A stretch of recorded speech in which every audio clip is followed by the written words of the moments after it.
Class class 1 से 4 तक बच्चों को इंग्लिश कैसे सिखाएं, ये हम सभी पेरेंट्स को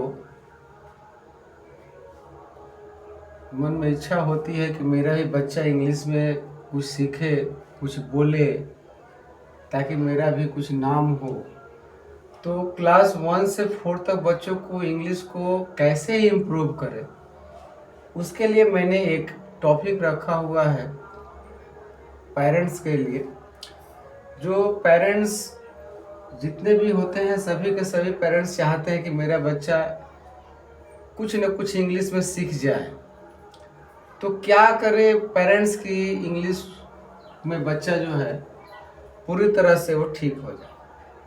तो उसी पर मैंने इस छोटी सी एक पैटर्न को मैं तैयार किया हूँ, ताकि मैं आप लोग को बता सकूँ, समझा सकूँ कि आपने छोटे से छोटे बच्चे को घर में किस प्रकार से स्टडी कराए, ताकि ये इंग्लिश उनका मजबूत हो जाए और आने वाला उनका फ्यूचर ब्राइट हो जाए। तो हेलो पेरेंट्स, मैं संतोष कुमार आप लोग के सामने एक छोटी सी वीडियो लेकर आया हूँ। अगर ये वीडियो आप तक पहुँचे तो इसे ज़रूर से ज़रूर देखें, ताकि कुछ मोटिवेशन आपको मिले और इससे ज़्यादा से ज़्यादा अपने दोस्तों में शेयर करें, ताकि हर एक आपका दोस्त अपने बच्चों के लिए कुछ न कुछ कर सके। तो आइए इस वीडियो में बने रहिए। कैसे इसको हम बताने का आपके सामने में कोशिश कर रहा हूँ। तो आइए देखते हैं। जैसे कि यहाँ पर मैंने लिखा है कि क्लास 1 से 4 तक बच्चों को इंग्लिश कैसे सिखाएं। देखिए, ये जो 1 से 4 तक का जो ड्यूरेशन टाइम होता है बच्चों के लिए बहुत ही इम्पोर्टेंट होता है। उसी समय कहा जाता है कि जब पेड़ या पौधा जब छोटा होता है तो उसको जब माली सींचता है, तो उसको जो उस समय में जो उसको प्रक्रिया लगता है सींचने में और बड़ा होने तक, तो उसी समय उसको जो मेहनत कर दिया जाता है, तो बाद में उसको फल अवश्य मिलता है। ठीक उसी प्रकार हमारे बच्चे भी हैं। अगर स्टडी लाइन में हैं तो पहले इस ट्रिक को हम लोग सीखेंगे, जो अपने अपने घर में अपने बच्चों को कैसे इसका हम लोग पालन करवाएं। तो देखिए, 4 क्लास 1 का जो बच्चे होते हैं और या फिर 0 क्लास के बच्चे होते हैं, 1 क्लास के जो बच्चे होते हैं उनको क्या करना है।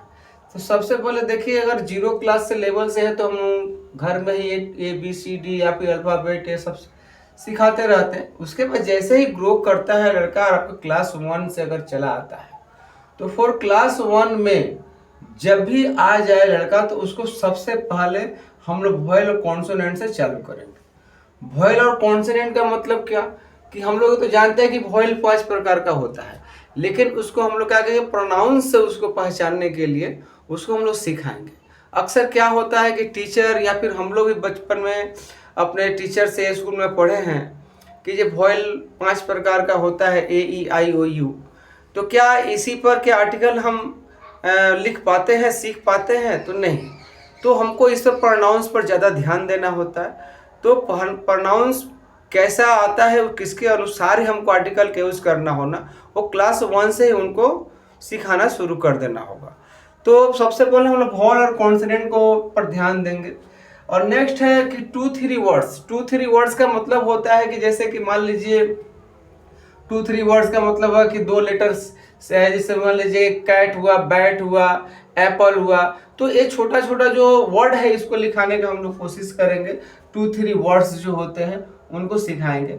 फिर होता है नेमिंग वर्ड्स। नेमिंग वर्ड्स मतलब होता है कि जितने प्लेस, थिंग्स, ये सारे के सारे जितने वर्ड होते हैं उनको हम लोग लिखने का लिखवाएंगे लड़का लोग से। इसको आप लोग लिखो 2-3 वर्ड का, 3-4 लाइन, 3-4 वर्ड का, ये सब छोटा छोटा वर्ड जो है लिखवाने का कोशिश करेंगे।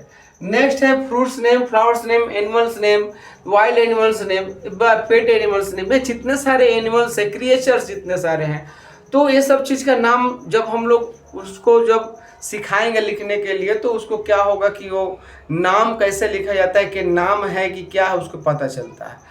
तो धीरे धीरे वो ग्रो करेगा वो।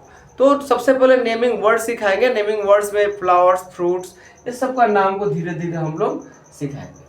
फिर हम लोग क्या करेंगे, नाउन प्रोनाउन जो होता है, नाउन नाउन क्या होता है, जो देखिए बहुत मोस्ट इम्पोर्टेंट ये टॉपिक है, नाउन और प्रोनाउन। नाउन और प्रोनाउन सबसे बेस्ट इम्पोर्टेंट, अगर आप देखिए तो आपका क्लास 01 क्लास से लेकर और जब तक आप पढ़िएगा तब तक आपका नाउन प्रोनाउन का यूज होता है। तो नाउन और प्रोनाउन क्या है, इसको कैसे समझे हम लोग, तो उस चीज को हम लोग बताने की कोशिश करेंगे।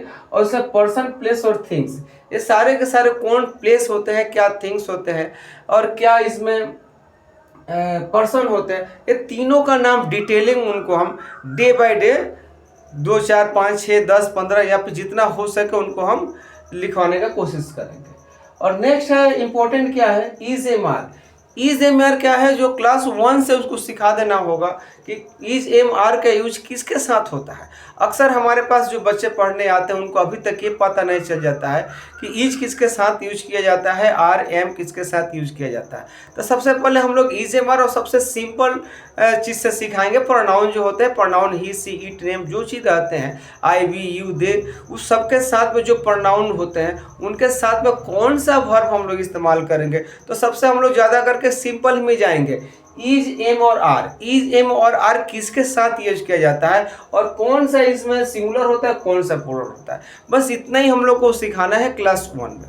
क्लास 1 में अगर इतना अगर 6 टॉपिक पर अगर हम काम करें अपने बच्चे के ऊपर में, तो उनका क्लास 1 में बेसिक आपका कंप्लीट हो जाएगा। तो क्लास 1 के लिए बहुत ही इंपॉर्टेंट था ये। नेक्स्ट देखिए हमें बनाए फॉर क्लास 2।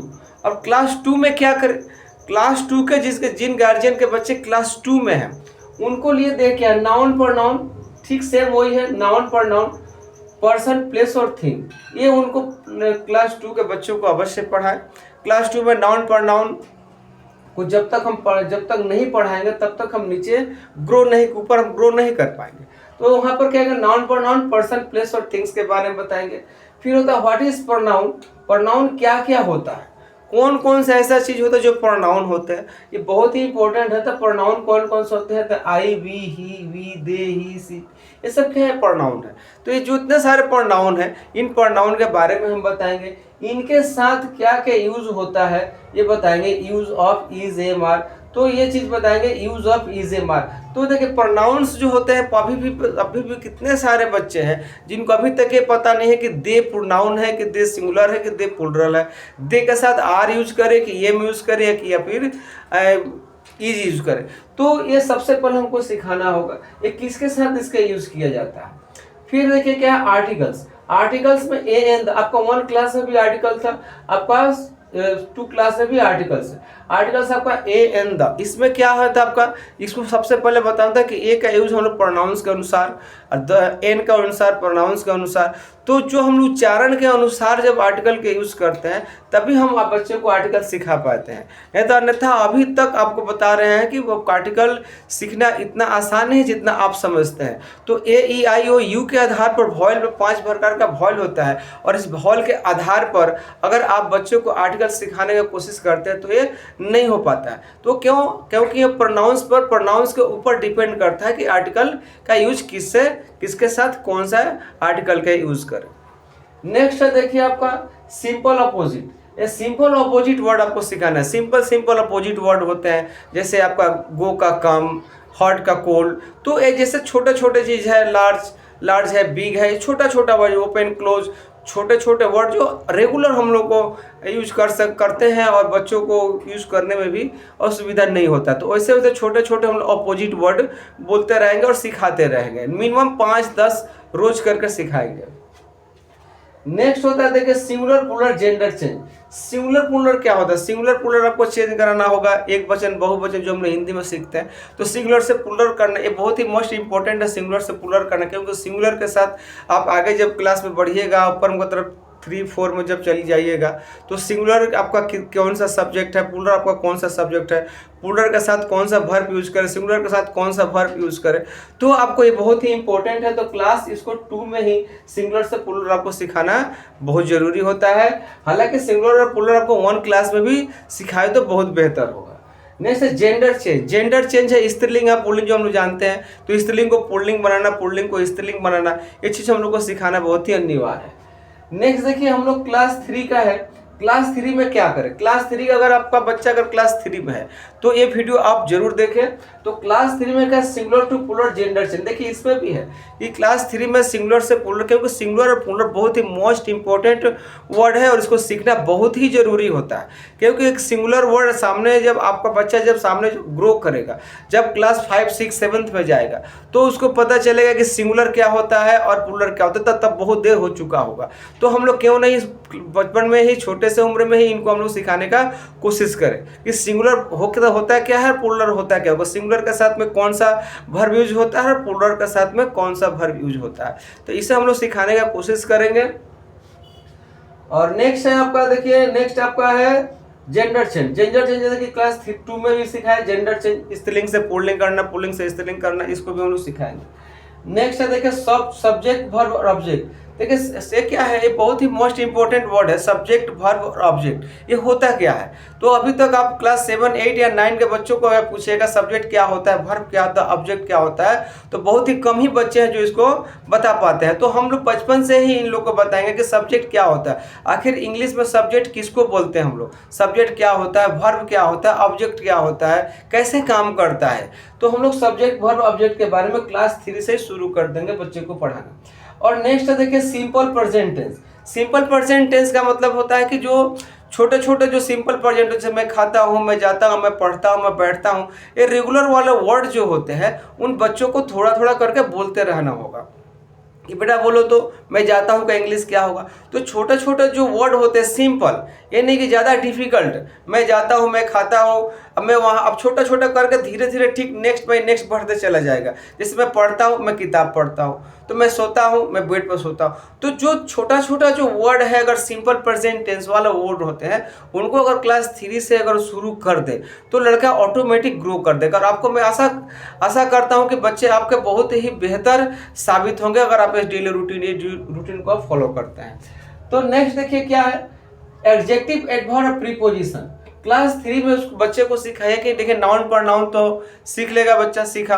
अब क्या होता है कि एडजेक्टिव क्या होता है, एडवर्ब क्या होता है, प्रीपोजिशन क्या होता है। ये very very most important line है, एडजेक्टिव, एडवर्ब और प्रीपोजिशन। एडजेक्टिव क्या होता है, एडजेक्टिव क्या होता है, एडवर्ब्स क्या होते हैं और प्रीपोजिशन क्या होता है, इसका यूज कहाँ होता है। तो सिंपल एडजेक्टिव वर्ड लेंगे हम लोग, जैसे टॉल, शॉर्ट, बिग, फैट, छोटा छोटा वर्ड लगाएंगे कि एडजेक्टिव है, उसको सिखाएंगे कि इस जैसे ऐसे वर्ड को हम लोग एडजेक्टिव वर्ड बोलते हैं। तो एडजेक्टिव बोलेंगे हम लोग। नेक्स्ट देखिए एडवर्ब्स। एडवर्ब्स क्या है, एडवर्ब्स कैसे उसको बोलते हैं, तो छोटे छोटे बच्चों को भी सिखाइए कि जिस वर्ड में अभी एल वाई लगता है वो एडवर्ब होता है। ऐसे कर कर धीरे धीरे वो क्या होगा कि ग्रो करेंगे और वो पता चल जाएगा कि एल वाई के बिना भी जो वर्ड आता है वो एडवर्ब्स होते हैं। लेकिन उन्हें बताइए छोटे छोटे बच्चों को कि एल वाई जिसमें लगता है वो एडवर्ब होता है, केयरफुली।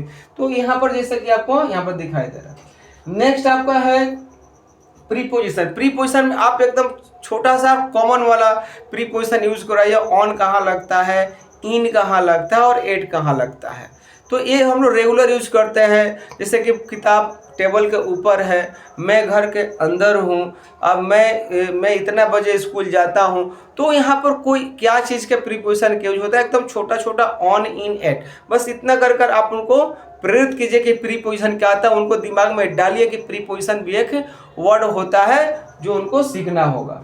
नेक्स्ट है देखिए कि उसके बाद उनको पैराग्राफ पर जरूर लिखा है, जैसे आवर स्कूल का पैराग्राफ लिखाने का जब कोशिश कीजिएगा तो 7, 8, 9, 10 में जब पैराग्राफ आएगा तो खूब इजी हो जाएगा उसके लिए कि पैराग्राफ होता क्या है। तो एक छोटा सा टॉपिक दीजिए पैराग्राफ लिखने के लिए, आवर स्कूल जो रेगुलर बच्चा जाता है तो आवर स्कूल पर हम लोग लिखेंगे। नेक्स्ट देखिए क्लास 4। क्लास 4 में क्या है, क्लास 4 बहुत डेवलप क्लास है और क्लास 4 में अगर बच्चा आपका अगर इंग्लिश सीख जाता है पूरी तरह से तो आपको मैं आशा करता हूँ, आपको मैं चैलेंज करता हूँ कि आपका लड़का इंग्लिश में ग्रो करेगा और ग्रो करेगा ही करेगा। तो यहाँ पर देखिए क्या है पार्ट ऑफ स्पीच में।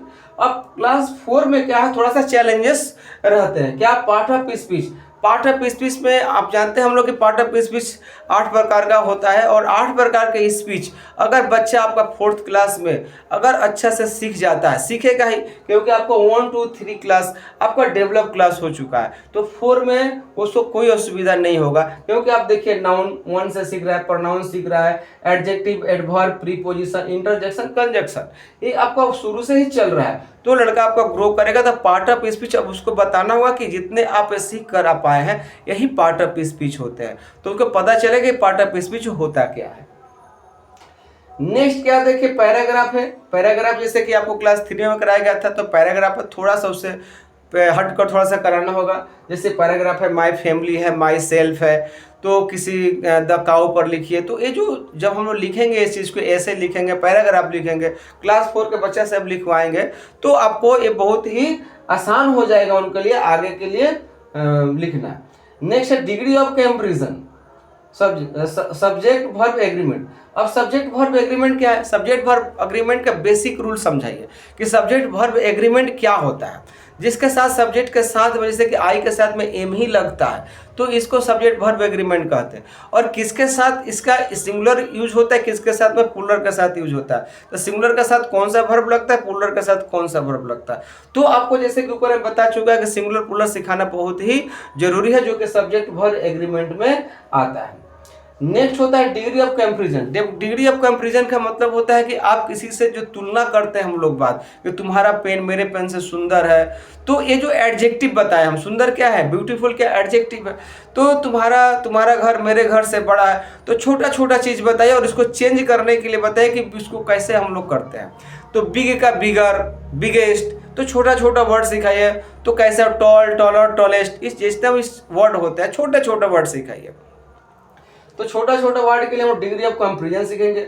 और डिग्री ऑफ कंपैरिजन आपको 7th क्लास से आपका चालू हो चुका है, 6th क्लास से भी चालू हो, इंग्लिश मीडियम का 4th क्लास से ही चालू हो चुका है। तो आपको जितना सारे दिया है कि नहीं कि हिंदी मीडियम का ही है, ये इंग्लिश मीडियम का प्रॉपर है। हिंदी और इंग्लिश मीडियम प्रॉपर, इसी पर आपका पूरा ICSE बोर्ड, CBSE बोर्ड और बंगाल बोर्ड, ये तीनों बोर्ड यही पैटर्न है, यही चीज़ को फॉर्मल तरीका से आपको क्लास इंग्लिश मीडियम में आपको सिखाया जाता है। तो हमारे बच्चे हिंदी मीडियम में है, ये हम जानकर हम इग्नोर नहीं कर सकते।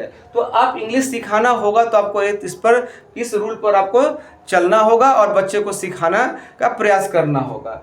नेक्स्ट देखिए 4th क्लास में आपको दे दिया है टेंस, प्रेजेंट, पास्ट और फ्यूचर। और क्लास 4th में आपको सिखाना होगा कि टेंस क्या होता है, टेंस के कितने रूप होते हैं, टेंस कैसे काम करता है, टेंस क्या है, तो टेंस को कैसे पहचाने। तो आपको तीनों टेंस ही प्रॉपर तरीका से 4th क्लास में आपको स्टैंड करवा देना होगा, तो ये आपका टेंस हो जाएगा।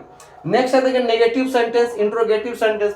नेगेटिव सेंटेंस क्या होता है, इंट्रोगेटिव सेंटेंस क्या होता है, नेगेटिव सेंटेंस क्या होता है, जब मैं नहीं जाता हूँ, मैं नहीं खाता हूँ। नेगेटिव सेंटेंस हो, इंट्रोगेटिव क्या तुम जाते हो, क्या तुम आओगे, क्या तुम खाओगे, ये सब क्या इंट्रोगेटिव। ये जो क्लास 4th में जब जाएगा बच्चा, आपको देखिएगा कि आपका क्लास जब 4th आपका स्कोरिंग अच्छा होगा तो क्लास 5 के बाद वो डेवलप करना शुरू कर देगा ऑटोमेटिक। तो यहाँ पर हम लोग के 1 से लेकर 4 तक हमने इंग्लिश कैसे सिखाए, क्या क्या सिखाए, तो यहाँ पर मैंने पैटर्न के साथ यहाँ पर आपको सिखाया। और नेक्स्ट क्या है देखिए, यहाँ पर कुछ बातें हैं जो हम लोग गार्जियन को कुछ बात को थोड़ा सा ध्यान देना होगा। तो क्या ऐसा है जो बच्चों पर ध्यान दें हम, तो इसको हम लोग देखते हैं। तो देखिए इसमें क्या है, तो सबसे पहले यहाँ पर पेरेंट्स को मैंने लिखा है कि पेरेंट्स को जरूर देखें। ये जो हम बोल रहे हैं तो क्या है कि पेरेंट्स को इस चीज़ को जरूर देखना चाहिए। तो पेरेंट्स क्या देखें, तो पेरेंट्स क्या देखें यहाँ पर देखिए बहुत ही महत्वपूर्ण है पेरेंट्स के लिए, हम सभी पेरेंट्स के लिए, मैं भी एक पेरेंट्स हूँ। तो पेरेंट्स के लिए क्या ध्यान देना होगा, सबसे पहले ध्यान देना होगा कि इंग्लिश को स्ट्रॉन्ग बनाने का सही तरीका, कि इंग्लिश को स्ट्रॉन्ग बनाने का तरीका क्या है, कैसे हम डेवलप करें अपने बच्चों पर, अपने छोटे छोटे बच्चों पर, कि कैसे डेवलप करें कि मेरा बच्चे का इंग्लिश स्ट्रांग हो जाए आने वाले समय में। तो देखिए इसको हम लोग क्या एक सब्जेक्ट के रूप में पढ़ते हैं, लेकिन ये सब्जेक्ट ही नहीं है, ये समझ लीजिए आप बच्चे का एक भविष्य है, ये स्ट्रगल है। आने वाले समय में इंग्लिश एक ऐसा फ्यूचर बनकर तैयार होगा जो आपको लगेगा कि हाँ लड़का मेरा इंग्लिश सिखाकर मैंने कोई गलती नहीं की है। इंग्लिश बहुत ही इंपॉर्टेंट टॉपिक है, बहुत ही इंपॉर्टेंट सब्जेक्ट है, इसे आप लोग नज़रअंदाज न कीजिए। तो देखिए इसमें क्या होता है, तो सबसे पहले इंग्लिश स्ट्रॉन्ग बनाने का सही तरीका मैंने कुछ लिखा है अपने हिसाब से। देखिए बच्चों की तुलना किसी से मत कीजिए। मान लीजिए अगर इंग्लिश मीडियम का बच्चा का इंग्लिश बोलता है, फॉरवर्ड हो चुका है, क्यों? ये रूल को, पैटर्न को फॉलो किया है। आपका बच्चा हिंदी मीडियम से, बांग्ला मीडियम से है तो नहीं बोल पाता है। तो आप ये तुलना मत कीजिए कि उनका बच्चा इंग्लिश का ट्यूशन पढ़ता है, इंग्लिश पढ़ता है, ये करता है, वो करता है, मेरा बच्चा हिंदी मीडियम का है, मैं कैसे इसको हम करें, मेरा बच्चा ऐसा है। तो बच्चे का तुलना किसी से बच्चे के सामने में ना करें। आप उसे फील कराएं कि आप भी सीख सकते हो और मैं आपको सिखाने का कोशिश करूँगा। तो यहाँ पर देखिए बच्चों की तुलना किसी से भी मत कीजिए और मिस्टेक्स पर मत डांटिए। मिस्टेक का मतलब, अगर लड़का बोलता है कम मतलब होता है जाना, तो उसको डांटिए मत, उसको समझाइए कि कम का मतलब होता है आना, गो का मतलब होता है जाना। क्योंकि एवरीवन, आपको बता देता है, एवरीवन डज मिस्टेक, ठीक है ना। स्टार्टिंग टाइम, जब स्टार्टिंग टाइम होता है सभी लोग गलती करते हैं। तो ये नहीं कि मेरा बच्चा कम का जाना बोलता है, गो का आना बोलता है, तो ऐसा नहीं है। आज बोलेगा लेकिन कल वो नहीं बोलेगा। तो उनके गलतियों पर हम लोग सुधारने का कोशिश करेंगे, ना कि उनको हम लोग डांटेंगे। नेक्स्ट है देखिए, इंग्लिश को डर मत बनाइए। कि हम लोग क्या होता है, इंग्लिश को डर हो जाता है कि इंग्लिश ऐसा वर्ड है, लड़का को मेरा पढ़ने नहीं आएगा, लड़का नहीं सीख पाएगा, ग्रो नहीं कर पाएगा। क्यों नहीं कर पाएगा? तो इंग्लिश को डर मत बनाए। इंग्लिश को एक सब्जेक्ट के रूप में ही मत लीजिए, उसको खूब दिलचस्पी के साथ, इंटरेस्टेड के साथ उसको हमको पढ़ाना होगा बच्चे को। नेक्स्ट देखिए, छोटे छोटे वर्ड घर में बच्चों से जरूर बोले। छोटा छोटा जो वर्ड होता है, हम लोग देखिए आज के समय में हर पेरेंट्स कुछ ना कुछ हम लोग पढ़े हैं। तो हम लोग का बच्चे के साथ में थोड़ा बहुत छोटा छोटे वर्ड कि बेटा कम, बेटा सिट डाउन, बेटा कम हेयर, तो जो छोटे छोटे थैंक यू, वेलकम, तो जो हम लोग छोटे छोटे वर्ड घर में हम लोग बोलेंगे, बच्चे क्या करेंगे, छोटे छोटे वर्ड को पापा के मुंह से जब सुनेंगे तो ऑटोमेटिक वो बोलना शुरू कर देंगे। थैंक यू, ओके, कम, तो हाय, बाय, ये जो चीज़ है, छोटे छोटे वर्ड जो होते हैं, लाइकली कॉमन आप दिन में 2 या 3-4 बार जरूर बोले। सेंटेंस में उसको थोड़ा बहुत, जब आप हिंदी बोलते हैं जब, या फिर आपको को जो भी लैंग्वेज से आप रिलेटिव हैं, तो आप उस चीज़ को रिलेटेड है तो उस चीज़ पे आप जरूर 2-1 वर्ड लगा दें। ठीक है, मैं तो कर सकता हूँ बट, तो ये बट का यूज़ किए तो ये लड़का क्या करेगा, धीरे धीरे उस चीज़ को लेगा कि ये पापा जो बट बोले क्यों बोले। तो ये छोटे छोटे वर्ड घर में हम लोग बोलेंगे तो इस पर ज़्यादा हम लोग फोकस करेंगे। इस चीज़ पर देखिए ज़्यादा वेरी वेरी इंपॉर्टेंट वर्ड है कि घर में छोटे छोटे, आप देखिए, आप डरिए मत, आप शर्माइए मत। आप जब शर्माइएगा तो आपका बच्चा भी नहीं बोल पाएगा कि मैं कैसे बोलूँ, पापा तो बोलते नहीं, पापा क्या सोचेंगे, पापा क्या सोचेंगे कि मैं इंग्लिश में बोल रहा हूँ, कम, गो, फास्ट, कम, तो नहीं बोलेगा। लेकिन आप जब 2-4 शब्द जब बोलने लगेगा, आपके मम्मी पापा जब पेरेंट्स दोनों जब बोलने लगिएगा, आपका देखिए कि बच्चे ऑटोमेटिक, छोटे बच्चे हो बड़े बच्चे हो, सभी छोटा छोटा वर्ड बोलने लगेगा। तो आप इस चीज़ को बहुत ही केयरफुली इसको रखिए। और नेक्स्ट देखिए, बच्चों को 10 लाइन रोज किताब पढ़ाएं। बच्चों को देखिए 10 लाइन जरूर पढ़ाएं। जब वो आपका होमवर्क कर लेता है, जब सब चीज़ कंप्लीट हो जाता है और बच्चे का जब पढ़ने का होता है कि ख़त्म हो गया टाइम, तो उसे लालच दीजिए कि ठीक है चलो ये बेटा 10 लाइन पढ़ लो, ठीक है 2 लाइन पढ़ लो, ठीक है 4 लाइन पढ़ लो। तो इससे क्या होगा, प्रोनाउंसिएशन जो होता है, जो बच्चे जब पढ़ेंगे तो प्रोनाउंसिएशन उसका ठीक होता है। जो बोलते हैं हम लोग कम, गो, तो ये कम, गो, ये जो बोलते हैं हम लोग, तो इंग्लिश का प्रोनाउंसिएशन ठीक हो जाएगा। तो इसको हम लोग यहाँ पर सुधार करेंगे। कम से कम 2 लाइन, 5 लाइन, 7 लाइन, 10 लाइन, जितना हो सके उसको हम लोग पढ़ाने का कोशिश करेंगे। नेक्स्ट देखिए, बच्चों का प्रशंसा कीजिए।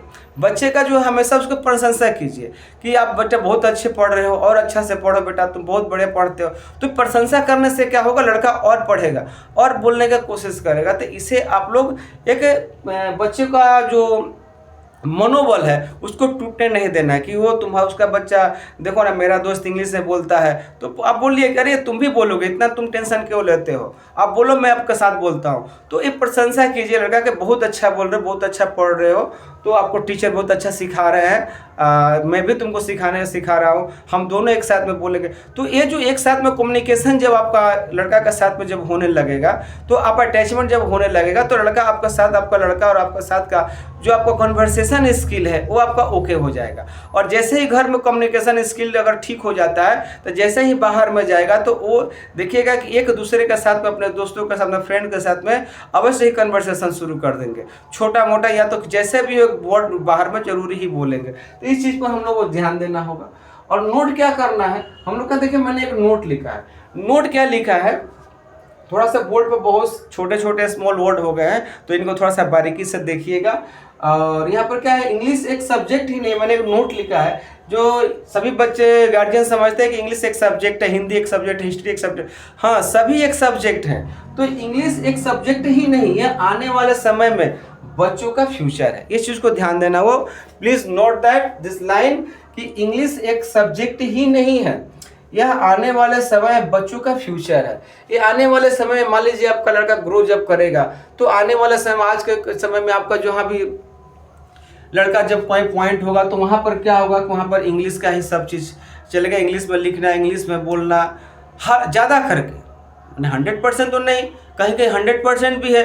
तो आपका लड़का इंग्लिश में कैसे बोले, कैसे बातचीत करे, कैसे लिखे को, जैसे कि आने वाला समय में जितना जीमेल ईमेल का युग है, तो ये जो समय चल रहा है ये सब इंग्लिश का ही सबका सामने आने वाला है। तो आप हर एक विषय पर ध्यान देना होगा, लेकिन इंग्लिश पर आपको एक सब्जेक्ट के रूप में जो हम लोग पढ़ते हैं कि एक सब्जेक्ट है उसको किसी तरह पास कर देना, तो नहीं, आने वाला समय में जो है बच्चों के लिए एक फ्यूचर की तरह काम करेगा। तो इंग्लिश को जरूर सिखाएं, और आपको ये जितने सारे पैटर्न हैं इस पर आप फॉलो करें, और आपके अगर छोटे बच्चे हैं तो उस पर ज़रूर ध्यान दें। अगर आपके छोटे बच्चे अगर बड़े हो गए हैं तो उन पर भी ज़्यादा ध्यान दें, उनका एक स्किल का ठीक करें। और आपके दोस्त या फिर रिलेटिव जो छोटे छोटे जिनके बच्चे हैं उनको ये चीज़ को, वीडियो को शेयर कीजिए ताकि उन तक ये बात पहुँचे और वो बच्चे उनको तैयार करने में उनको सहायता मिले। तो देखिए इसको करना क्या है, मैंने अपना काम समझाना आपको समझा दिया।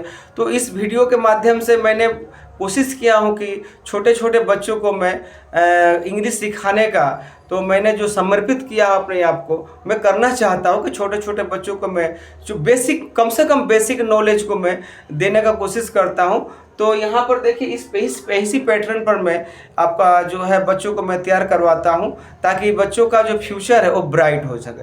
तो आप इस चैनल को फॉलो कीजिए और इस वीडियो को ज़्यादा से ज़्यादा शेयर और सब्सक्राइब करें ताकि मेरे जो हर एक वीडियो आप तक पहुंच सके। तो सब्सक्राइब करना, लाइक करना मत भूलिएगा। यहाँ पर बच्चों को जो इंग्लिश मजबूत बनाने के लिए मैं समर्पित हूँ। तो आप इसको अच्छी तरह से थोड़ा देखें, थोड़ा जो वर्ड मैंने लिखा है थोड़ा छोटा हो गया है और इस छोटे से बोर्ड पर मैंने इसको लिखने की कोशिश किया हूँ। तो आप वीडियो को ज़रूर देखें और मेरे वीडियो को फॉलो करें। Thank you everyone.